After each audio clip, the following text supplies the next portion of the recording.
Control, this is flight. We have visibility at 100%. Path clear. Hold on, Control. We have something here. What is that? It's beautiful. Let's get a closer look. Actually, Control, on second thought, maybe we should... Oh, abort approach. I repeat, abort approach. We're gonna have to go around this. We're all clear. Control, this is flight. We have visibility at 100%. Path clear.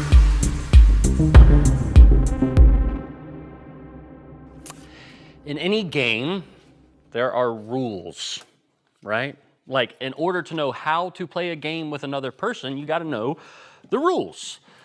Imagine Jaden was playing Nertz and Claire over here was playing euchre. It would be chaos. Neither of them would be doing anything because they weren't following the same rules. Who is winning, by the way? You're winning? Sorry, man. It's okay. Give it up for Jaden and Claire playing war on their knees. Well done. In Christianity, there are rules, right? And if you're new to Christianity or you're questioning being a Christian, sometimes those rules can feel a little overwhelming. It can seem like a lot. I'd imagine each of us in this room could list off, Christians don't do, Christians do X, Y, Z. And we say, this is how you are a Christian. You obey these rules, right? And sometimes that can be hard. But as I open the book of Proverbs, there they are. There's the command. Avoid evil. Cling to what is good. Over and over. That if you're wise, you walk away from evil. If you are unwise, you jump straight on in to evil. Let's look at what Proverbs says, and then this is what we're going to do. We're going to talk about why. Why does God care so much about how we behave? Let's look at it. In Proverbs chapter 2, it says, wisdom will deliver you from the way of evil, from men of perverted speech, who forsake the paths of uprightness to walk in the ways of darkness, who rejoice in doing evil and delight in the perverseness of evil, men whose paths are crooked and who are devious in their ways. So you will be delivered from the forbidden woman, from the adulteress with her smooth words, who forsakes the companion of her youth and forgets the covenant of her God, for her house sinks down to death and her paths to the departed. None who go back to her come back, nor do they regain the paths of life. This passage covers a lot of ground, right? Covers unfaithfulness, covers sexual immorality, covers lying, deception, and that's just like a brief sampling of how people can be evil. But again, why? Why does God care so much about how we behave? Isn't it just our business? Aren't my actions and my behavior my business? Don't tell me what to do, right? Well, I want to give you 3 reasons why God cares about our actions. Ready? The first, His holiness. The first reason that God cares about how you live is His holiness. Now, what does the word holy mean? We say it all the time at church, don't we? Holy, God is holy, be holy. What does it mean? First, holiness means set apart, set aside. God is holy because He's different than you. He's different than you and me. He's bigger, He's greater, He's sovereign, He's mighty. God is holy. He is other than us. But the word holy has another meaning too, and it's related to the word pure. Now, what I'm not saying is God is holy because He doesn't have dirty thoughts. I'm sure that's true. Holiness is about not being sexually immoral, but we've messed up the word pure. We've said pure is all about just not having sex. No, pure is like the term pure gold. It's one thing all the way through. There's no contaminants, no pollutants, or pure water. When water is pure, it's good for drinking, right? God is purely God all the way through. There's nothing that contaminates or pollutes him. And this is why God cares about our actions, because our God longs to connect with you. He wants to be close to you. But here's the truth about God. God will not let himself be polluted. So when we steer our lives towards pollution, we are steering our lives away from God. God longs to have us close to him. Now, this is water I would give my children. This is clean water from the sink. This water over here is from the toilet bowl, not the tank. Anybody want to drink? Okay, but you would drink this water, right? Right? This water? Don't get on my hand, please. Just a little bit. Just a little. Anybody want to drink? No, right? It's all the way polluted. This is why God cares so much about how we live. He doesn't want any of that in our lives or in him because it comes between us and our unpolluted God. So the first reason he cares is his holiness. The second reason, it's his love. My family, we have a really strict rule about these. I have 3 little kids, all 4 and under. My middle child is almost 2 years old, and she loves these things, man. She's just like, I'm gonna put my tongue in those.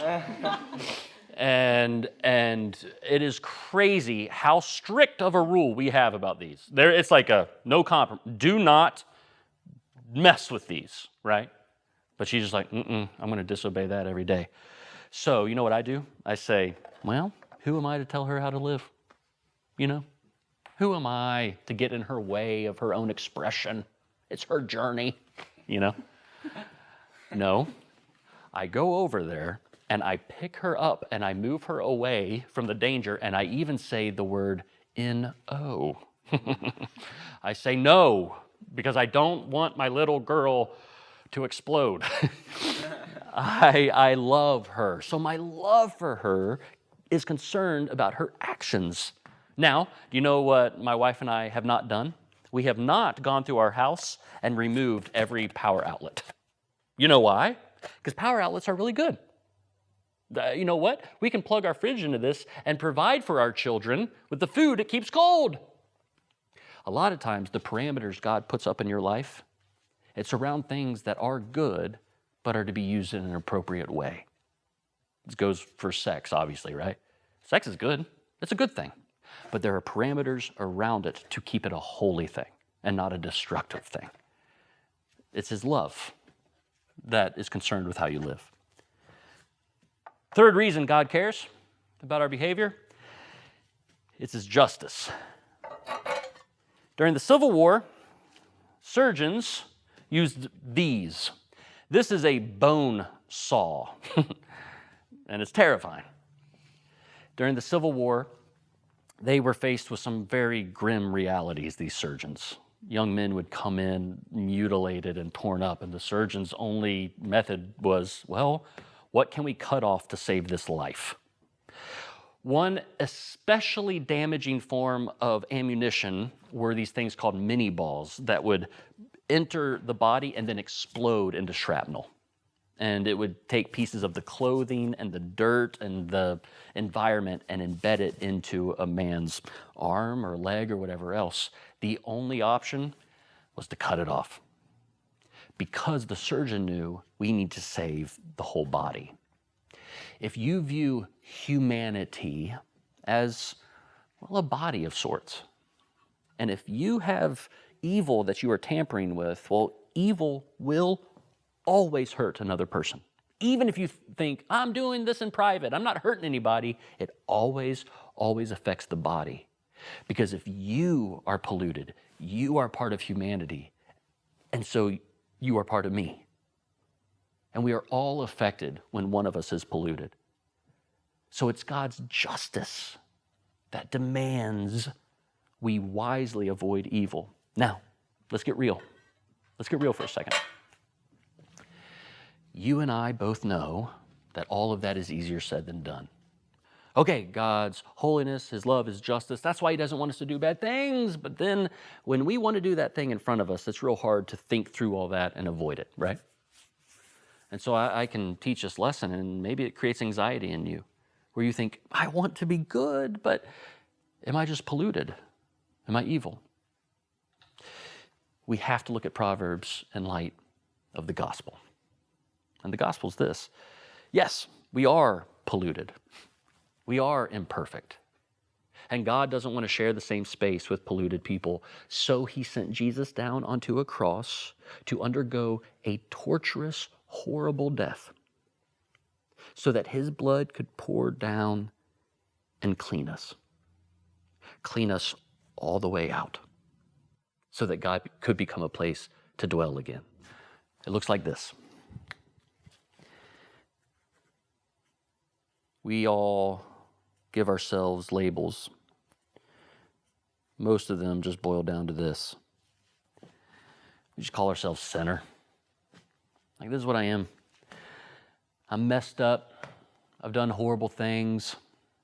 I do things I regret. I can't stop doing those things. I am a sinner. Taylor, you can talk to me all day about God's love, justice, holiness. Fine. I can't stop getting angry, lustful, impulsive, lying. I can't get honest. Taylor, I'm stuck. That's who I am.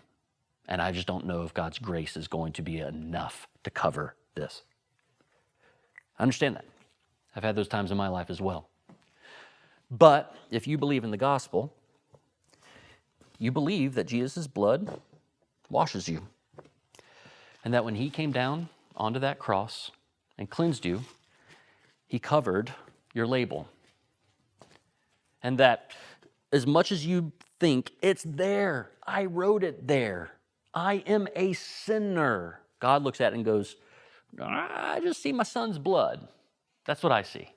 You say, no, but what I did just last night, what I did just last week, that thing I did years ago that nobody knows about, I remember it like it was yesterday. God goes, okay, that's fine. I see my son's blood. No, God, I feel it in my heart. And God says, okay, that may be what you feel, but all I can tell you is what I see, and it is my son's blood covering your sin. The New Testament says that even if your hearts condemn you, you are not condemned. Jesus' blood covers you. So, in our conversation about wisdom, what's right here? What is that thing that you feel like you can't defeat? That thing you can't quit? The thing you don't want to quit? That may be creating a barrier between you and your holy, loving, just God. In wisdom, will you today, tonight, say, God, take it? Will you talk to someone else about it and say, this is the block? And I know Jesus has covered me and I'm saved. Now, I just want to learn how to be holy.